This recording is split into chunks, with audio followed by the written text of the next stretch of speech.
Pato, it's great to see you. How are you, my friend? Hi, Darren. Nice to see you too. I'm good. Thank you. You're looking healthy. Yes, I am always. It's all that lovely sunshine you've got over there, isn't it? So, what are you up to? Where? I know you're obviously back in Mexico. But what are you up to? Yes. So right now I'm in Mexico City. I'm with my family. I just finished online lessons. Oh, We yeah, were lovely, yeah, haven't with they? this kind of coronavirus, but yeah, here I am. Everybody's great. My family is doing okay. I'm doing great at school, great at football. So I'm having a nice time here. Good. So you're still playing? Yes, I am. Good. Good. That's what I want to hear because Yeah. you're a good little player. At least you were when you're here. I mean, you may have got worse since you've left us, obviously, but Yeah, thank you. So when you were at Buxford for how long? I was only 1 year and I arrived at Form 4. Form 4. Yeah. That's I was 14 and turned 15. Yeah. So what made you come to Buxford? So at the beginning, we were searching for schools that had like a football program that was very specialized in football. And then we find this school, how was it called? One that we played a lot. It was, well, I don't You're remember going to right tell me now. something like Claremont or something like that, aren't you? Claremont, Ah, yes. see? Yes, that was the school. And then I don't know, I can't remember the reason, but then we find Boxwood, and then everything started to go very serious very quickly, and we decided to go to Boxwood. Yeah. What made you decide Buxford? What was the thing that swayed it for you? Um, at the beginning, I talked with a coach that when I arrived, he left. I don't remember his name. Daryl.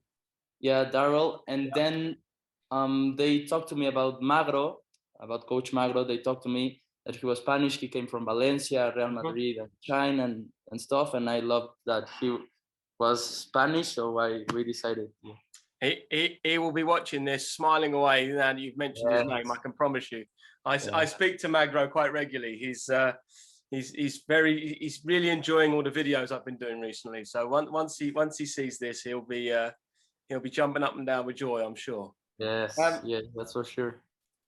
We obviously when me and Magro started at the same time, so Magro was responsible for a lot of the Form 4 upwards, and I was responsible for the juniors at the time. But I do remember a game that we went to go and play, and it was a county game. I'm pretty sure it was, and it was the game where our goalkeeper got sent off. I seem to remember. Do you remember that game? We had Julian and Ernst both playing in the same team, and Julian got sent off for something that Ernst said. But I remember that game pretty well, not just because of the sending off, but by the fact that once we had that sending off, you suddenly took on a rather leadership role and started to actually push the players to push on. And I think if I remember correctly, we lost the game, but we lost very, very close. 5-3 we lost. We were winning at break, like 2-1 or 1-0, I can't remember. And then they tied the game with a penalty that Julian made. That's why he was sent off. Mm-hmm. Then everybody was like staring at each other, saying what we should do and who is going to be the goalkeeper and everything. And I said, well, I'll play keeper. You did, yeah. Yeah. I remember. The thing was, as I say, I remember the day perfectly, in the fact that Julian was sent off, but it was actually because of something that Ernst had said. So it wasn't even Julian's fault. He didn't need to be sent off.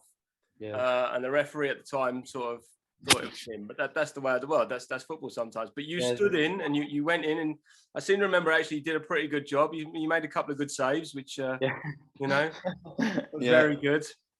I know that obviously we speak from time to time. I know we've gone through social media, and I've always tried to get you to come back, and I've always tried every time to go, Pato, come back, come back. Yeah. And I know life has a different plan sometimes, but I think you would have thrived, if you'd stayed a bit longer, to be honest. Yes, of course. It was a shame because I came back and I like at the beginning, I always wanted to get back to Mexico. I said I miss Mexico a lot. I miss my friends. I miss everything. And then once I came back, I wanted to go back to Baku to play. And I talked to my parents, and we were almost about to get me there again, but financially we couldn't afford it. Yeah. No, I remember. I did actually. I remember having discussions about you with Mr. Callahan and obviously the then incoming head coach. Well, so after Magro, we actually had 2 pro licensed coaches come into the position, and one of them, a gentleman called Giles, not Mr. Sutton, obviously. He stayed for 6 weeks, and we lost him, and you know that's the way of the world. And then Rafa, who was another Spanish-speaking. I remember him a lot when Magro was still there and we were still there. Yeah, Rafa came in for interviews and stuff, didn't he?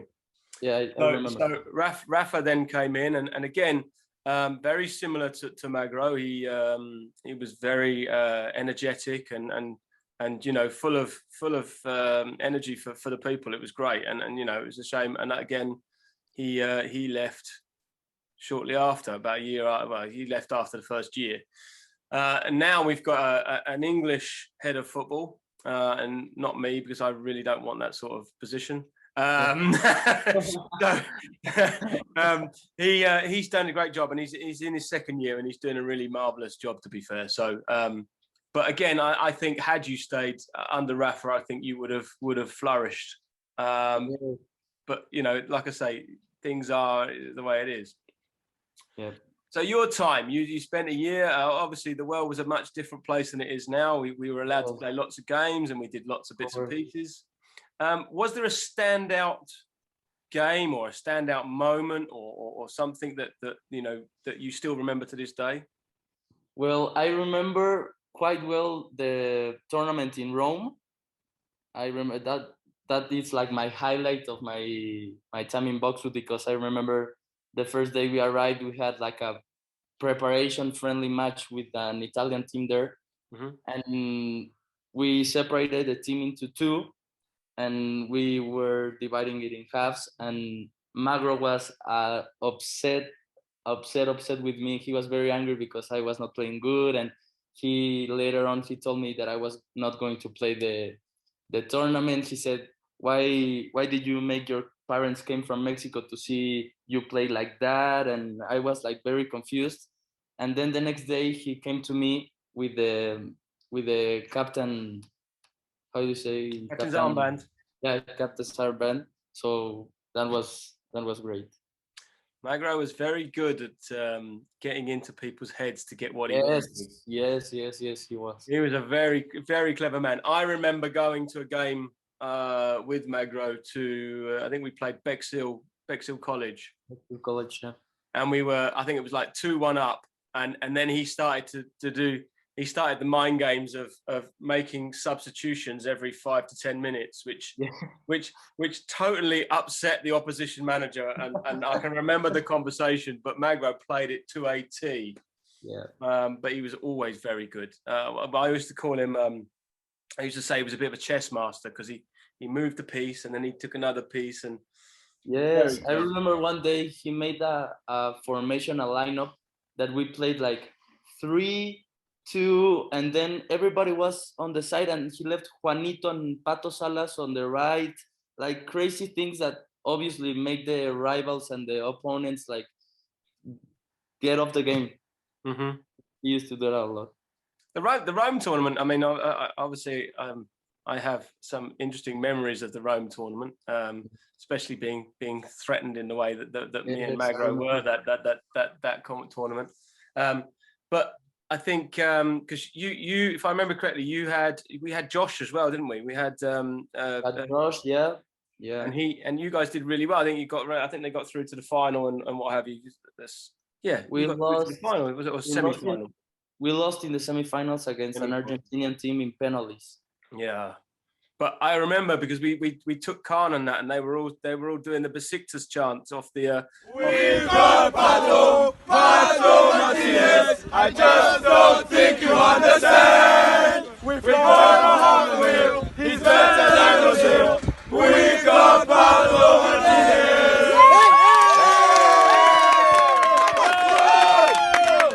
Come on back soon. Okay, come on back soon. Come on back soon. Come on back. Yeah. Sikkenin rengi her yerde aynı. Siyahlar beyaz. Orada Juventus. Burada Beşiktaş. Beşiktaş'ın köpekleri paraya muhtaç.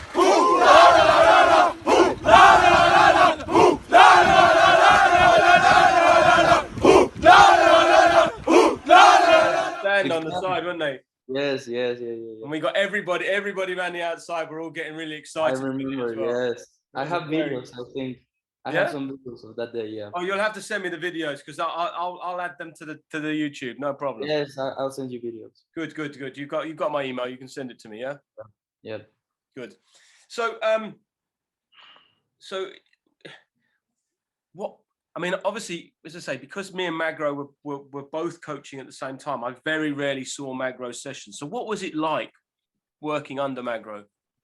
Like training with Magro was very, very similar. Like we used to train in Mexico, but with a very different like energy of the team, very different like one-to-one conversation with the manager. Magro was a coach that liked to talk a lot with his players. So every 5 minutes, if he wasn't liking a drill that he was making, he stopped the drill and talked to us. And again, and again, every 5 minutes, stop the drill, talk to us until we get it perfect. I remember he Nick Abide. Yeah. I remember I always remember Magro going, Nick, what are you doing, Nick? All the time. Do you remember? And he used to wind Nick up all over the place. I was lucky because like me and the Mexican and Spanish people, we understood everything that he said, because maybe sometimes he came to us and said, can you explain this in talked in Spanish, and then we maybe explained it in English. So it was more easier for us to understand. You can imagine what it was like for me in the office trying to understand him sometimes. And me, let's be honest, he had trouble understanding me sometimes. So yes. But, he's one of my lifelong friends. That's definitely going to happen. He's a great guy. I love him. But how did you find your year? How did you find playing in the English leagues? What difference was there? I mean, English game and English people, it's very different from here to Mexico. English games are so much physical and so much like, how do you say? Yeah, so much physical. I mean, like with the body, everything is more contact than in Mexico. But the referees was the thing that most impressed me, because here in Mexico, like, I mean, you get a little bit pushed, you fell, and it's a foul. And in England, they push you, they touch you, they kick you, and it's not a foul. It's not a foul. If the referee doesn't see it, it's not a foul. Well, I'll let the Referees Association know that you thought they were great. That's fine. We'll put that one on as well. Was there anything that you found difficult at first? Yes, of course. At the beginning, I spent like the first 3 to 4 months. I mean, from September to November, December, every training I went to my room, I cried, and it was very. I talked to my parents. I don't know how to like get involved. I don't know how to get in the game. I don't know if I'm good enough to be here. Every training for 3 or 4 months, I finished the training and started crying. Every single training. And then when I came back in December, I talked to Coach Magro, and he talked to me, because it's more like easy to talk to someone that speaks your same language and with some kind of expressions that we make as well. So he talked to me, and he talked to me about the strength, about hope, about mentality. And I think what helped me the most was my mentality in the game. That was everything. Like that's the thing that I appreciate more from Magro, because he changed completely my mentality of the game. Mm-hmm. And that, I think that was the most difficult thing to learn, the mental games, the mentality of not giving up, the mentality of keep working hard. That was He'll love to hear that. I'm telling you now. I can imagine. I see his face now. He'll be smiling. He'll be like, yes. I talked to him. I think we talked last week, because I had some problems with something, and I reached to him, and he talks to me about his problems. He talks to me about the demand that he's making to the Malaysian team. I don't know if he talked to you. Yeah, no, I speak to him. I try and make contact with him at least once a week. He's or he'll contact me. Occasionally he'll send me love songs, which is a little bit, a little bit. But listen. I've got a lot of time for him, as you know, and he's a great guy, and that's what I like about him, because he's always still open to players who, we're 3-4 years down the line, and he's still willing to help, which is, I think, is a great quality of a guy. Yeah. But yeah, no, he actually messaged me last week and said, when you do the interviews, you've got to ask them what they get from each coaches. Well, I don't need to ask that, because you've already told me. So that's a great job. He'll be pleased with that one. So you were there. Who in the team, or who in the academy made the biggest impact on you? Who was the one that when you would go to training, or you would look at a team sheet and go, that's the player? I mean, Pato Salas was an unbelievable player. He was just, I think, 13. He era 13. Yeah, that's right. He was one of my players, and yes, he was a junior one. He was one of mine, and I remember we took him to a game against Bexhill High School, and he was so much of a handful that the opposition manager actually put 3 players on him, and he still beat them. Yes, I know. Pato Salas was great. Also, I mean, Suguru, Park, Colin, everybody was great. I think also Kirill, I think he was the players that improved the most, because when he first arrived, I remember him skinny, like, do you remember here at the beginning? And now he's a big guy. He has confidence in himself. He improved a lot. Yeah. Segura and Kirill are still at the school. Yeah, really? Seguru's still playing. Kirill, he's focusing more on his studies this year, and less playing. But hopefully we'll get something out of him. But the problem that we've got over here is most of the leagues have been cancelled. So you can imagine. It's made it quite difficult. But we've got some things lined up. Provided the world continues in the route that it's going, we'll get some football out of him this year. Yeah. I saw an Instagram post that you made that you were going to Crystal Palace Stadium, no? Yeah, and I've got some more announcements to put on. I'm just trying to think, when am I going to get this video done? I think I'll probably have this video done after our announcement, so I can say it in this. We're going to take the 15s and 16s to play at Chelsea's ground, so Stamford Bridge. We'll be playing a tournament there, and then the senior teams will be playing in a summer league against other universities and colleges, so that'll be a good challenge for them. Yes. What's different since when you were there is that we do a lot more videoing now than we used to. We've got some great new equipment called a VO camera, which basically videos the entire pitch in one go, and then you can select players to be highlighted. Really? And the camera follows them? No, the camera stays looking on the pitch. The camera stays. It'll highlight you. Let's say you're wearing number 6, and it'll say, right, put number 6 on the app, and what it'll do is it'll highlight you. So it'll put like a mark around you, going, "That's you." So I even would if love you don't to have the ball, right now. it would have you on. So, it's a lovely piece of kit. We just need to get some football games so we can use it. Yeah. We've moved, so obviously where we were before was in the courtyard. We had that little shed. Do you remember? Yeah. We're not there anymore. We're down towards the Astro, so we're down what used to be the old business. The maths and business section. So we actually own that building now, so that's all football. Great. So yeah, you know, it's progressed as you would hope it would, you know. Yeah, I remember that there was a project as well that you were going to make a whole new Astro pitch, and I don't remember the other one. So we wanted a new pitch out the front, and we wanted a new Astro. That one. Yeah. And yeah, we've not managed to do that for various different reasons. You know, and obviously this pandemic completely messed up the plan. We actually planned to do some developments last summer, and then obviously the pandemic came in and completely ruined that. So, you know.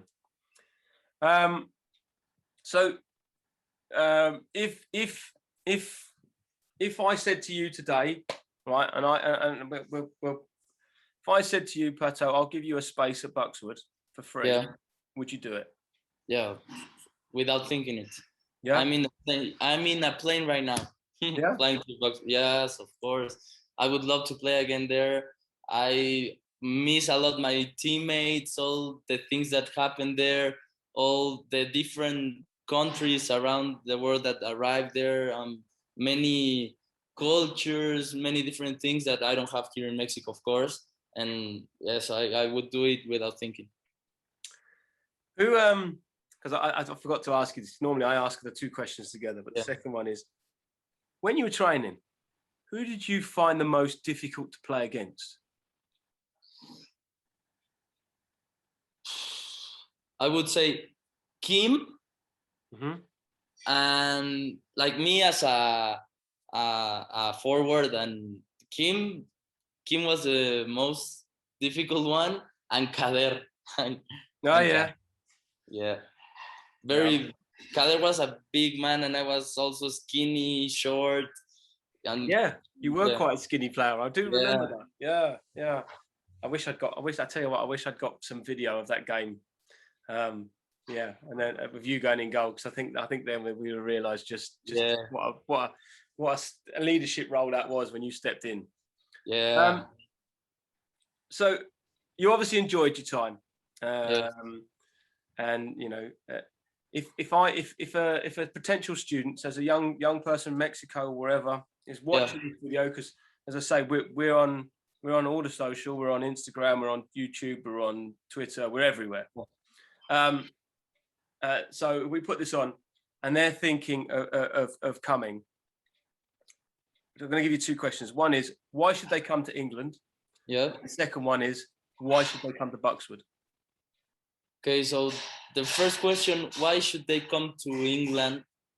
I think the main reason is that your football mindset and your football thinking will change a lot. And when you go back to your country after the time you were there, or and if you don't come back, your football mentality and the way of seeing the game and the vision you take from the England football, it's the most valuable thing that I can remember. And if they told me, why should I go to Buxwood, I'd say, because of the facilities they have. I love the facilities. Everybody knows each other. Everybody, like, I was like, the first 2 weeks, I went with Alan. Do you remember Alan? Alan was my friend, him from Mexico. So I had him as a friend, and we were always together. But even though I had Alan, the first 2 weeks were very difficult to us to adapt to the language. Of course, it's difficult not speaking in your native language, and the people you get to know and the people you get to be your friend, I think they are lifetime friendships. Do you still speak to some of the guys? Yes, I talk to Park, Suguru, Pato Salas, of course, because he's Mexican. Manu, I talk a lot to Manu. Alan, I mean, he came yesterday to my house. Yes, and I keep in touch with them a lot. Yeah, I think we saw. I know Alan come into the school. I don't know if it was last year or the year before. Yeah, last year. I think 2019 summer. Summer, he went to see Kirill, and he passed. Yeah, I remember chatting to him. Yeah, I couldn't remember what year it was, but I do remember talking. And you know, he was a talented goalkeeper. Yes, even though he was like, I think he didn't grow too much. I mean, he's now 175. I don't know Yeah. But it's in meters. I don't know how to say it in inches. No, that's fine. I'll work it out and I'll add it. Don't worry. 175, and he jumped and he get to every ball like a rabbit. He jumps, and he's a very good goalkeeper. He was a very good goalkeeper. Is he still playing? Yes, he's still playing. Yeah? He's still playing. Yes. Wait, I forgot to ask you. Are you playing? Yes, I'm playing. Right now, I don't have a club. No. We're trying to get a third division club right now because in August I'm moving to North Carolina. Oh, nice. I got a company that is called B1 Sports that gives. You got a scholarship. Scholarships from football and academics, and I don't know how, I don't have right now the scholarship, but the plan is to go from 2 to 6 months there to record me videos, to get some essays and exams done, and see which university would like to have me. I wish you luck. I wish I had some video to give you. You know what I mean? Yeah, I know. It was a shame because it would be nice. It would be the best thing to have me recorded my highlights, and I have some from Mexico. Yes, I have like 8 minutes of video, but it's not enough. But listen, if you need a letter of recommendation, do let me know. Yes, of course. Yes, I will happily write you one. Okay. All right. Yeah. So you're still playing. That's good. I mean, is there anything else you'd like to say about your time at Buxwood? Yes, of course. Then after, I love that we had games. We had 3 games a week. I remember that. And right now, last year I had 2 very serious injuries in my knee. I broke my how do you say, my ACL. Yep. Yeah, that one. And I was like off the pitches like 9 months, and then Corona came and I stopped playing, but I was still working on me. And I remember in Boxwood, I never had an injury, even though we had 3 games a week. I remember having some cramps after the game, normal. I love that we had so many games a week, and there were so many competitions. We were in like, I think 4 competition. I think it was the County Cup, the League Cup, and I don't remember the other ones, but we were in a lot of leagues. We're in a lot more now. Really? Yeah, we do the English schools stuff, which is what you would have done, and we do the county stuff, and we also do the independent schools national competitions, which we got to the under-16s final a couple of years ago. And we also do for the seniors, we do the university and colleges, so that's the association of colleges, so that's universities and stuff. So we actually play higher level football, so we play an awful lot more football now than we did when you were here. Obviously because we just don't like staying inside the office, so we like to go out playing football all the time.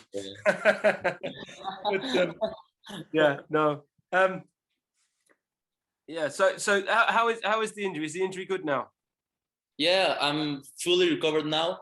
In my school, we entered a league here in Mexico, and we play on weekdays and on some days also in Saturdays and Sundays.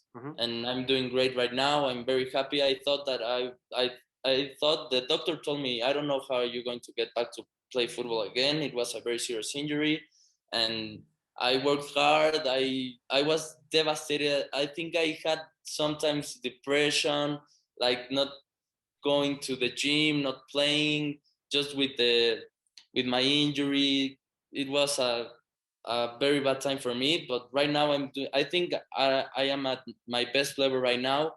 I grew a lot. I am like 190, 187. So I'm bigger than ever. I'm stronger than ever. So I think I'm at my top level. We all grow, and obviously I'm growing younger, as you can tell. But I'm in a great place at the minute. So what's your plans? What would you like? What's your A plan and what's your B plan? What are you hoping that you do? And my A plan is the one that I told you, to go to North Carolina from 2 to 6 months and start recording videos, start having more material for me to make videos to send them to the universities.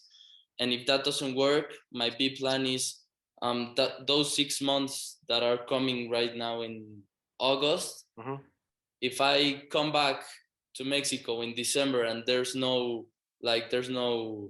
offer or there's no contract for me, I think I will stay here the next 6 months from January to June, and then start looking universities and teams in Europe. In Spain, do you remember I went to play to Real Oviedo, a second division team in Spain, in a half term, in February half term. I went to play there and I had some trials, but I was 15. So if I wanted to go there, my whole family needed to move with me. Yeah. And that was impossible because my father's job is here, everything is here. So I couldn't do that. So now that I am about to turn 18, I could go up for myself. Yeah. And that's my B plan, I think. Go there again. No, why not? I mean, you know, it's what you're supposed to do when you're young, isn't it? It's supposed to be going out trying new things and new places. I think that's very important. Yeah. I've actually got no other questions to ask you, Pato. Yeah. But I must say thank you very much for your taking the time out to speak to me today. Thank you, Darren. I have to say this is the latest I've ever done an interview. So thanks to the time zone, obviously we have to do these things. Yeah, I'm sorry. I had classes all day. It's the time schedules, everything. So I'm sorry for the. No, it's all good, mate. Listen, if it had been anybody else, I'd have complained. But as it's you, it's fine. Thank you. Thank you. All right, mate. Well, thank you again. And hopefully at some point we'll catch up properly. Yeah, I hope I go to England soon and play some football with you. And, you would be more than welcome to come into Buxwood. I guarantee it. Thank you. All right. Thank you again, my friend.